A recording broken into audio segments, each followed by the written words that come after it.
Have you ever, caught yourself nodding and smiling and agreeing to do something while your internal monologue is just screaming that you are entirely faking this just to keep the peace? Well, yeah, I think we have all been there. Welcome to this deep dive. Today, our mission is to unpack the actual mechanics of self-respect and boundaries.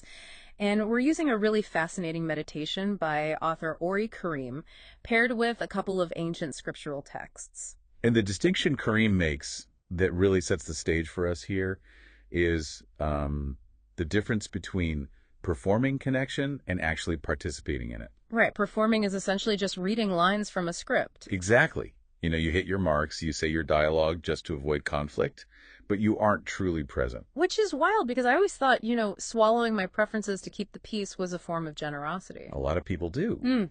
But if you're doing that, you're basically lying to the other person about who you are. We tend to view boundaries as these, walls that keep people out. Sure, like a defense mechanism. Right. But mechanically speaking, boundaries just define where you end and someone else begins. They are actually a prerequisite for true intimacy. Wow, so without them, there isn't really a distinct you to even connect with. Exactly. You just become this mirror reflecting whatever you think the other person wants. Okay, let's unpack this, though, because Yeah. we don't just wake up one day and decide to completely abandon our identity. No, not at all. So how do we slide into that mirror state? Are these small moments of overextension usually just us trying to be polite? That is exactly it. Kareem highlights this framework of how it's an accumulation of small moments. Your brain tricks you into thinking that conceding a tiny preference is the safest path. Like, where to eat for dinner or taking on a tiny task you hate. Yes, because it avoids immediate friction. But those micro concessions act like a slow leak. A slow leak of your identity. Right. Eventually, your entire self drains out, and it turns the whole relationship into a hollow act. So how do we build sustainable relationships without feeling like we're just being selfish? Because this exhaustion from performing, it isn't just some modern phenomenon caused by polite corporate culture. No, it's a totally timeless human flaw.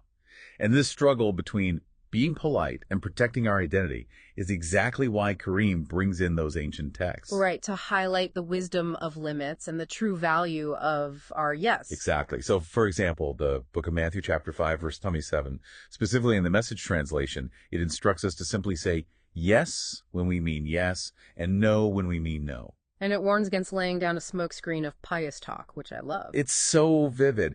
And you can pair that with Proverbs 4.23 from the Common English Bible, which urges us to protect our minds because, quote, life flows from it. Okay, let me push back on that smokescreen idea for a second. Sure. Because here's where it gets really interesting. Isn't that smokescreen often just how polite society functions? Well, yeah, it's very normalized. Right, oh, I'd love to help you move, but I'm just so swamped right now. Yeah, We blow that smokescreen constantly. we really do. It feels a bit like using a credit card to pay off another credit card. We're just deferring the immediate awkwardness. So does protecting our mind mean we literally have to completely stop sugarcoating our limits? Well, that credit card comparison is the perfect way to look at it.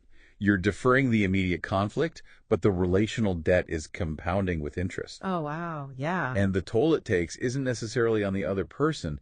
It's this heavy cognitive load on you. Think about that verse from Proverbs. About life flowing from your mind. Right. If life flows from your mind, what happens when your mind is forced to constantly manage two completely separate realities? You have your internal truth on one hand and the external polite fiction on the other. And maintaining that split is just exhausting. You literally run out of energy to actually live. You're just managing the script. Yes. Once you recognize that self-abandonment masquerading as politeness, you start seeing it everywhere. It exposes how often we trade genuine participation for a safe, rehearsed performance. So building sustainable relationships inherently means guarding your mind and ensuring your external words match your internal truth. Absolutely. And building on that, Kareem asks how it feels to see these concepts laid out so clearly after observing that self-abandonment out in the world. So here's a thought for you to take away. The next time someone asks you for a favor that you really don't want to do, pay attention to your physical reaction before you speak. Yeah, feel your body in that exact second. Are your lungs filling up to blow a polite smokescreen? Or are you grounding yourself to drop the script and participate in real connection?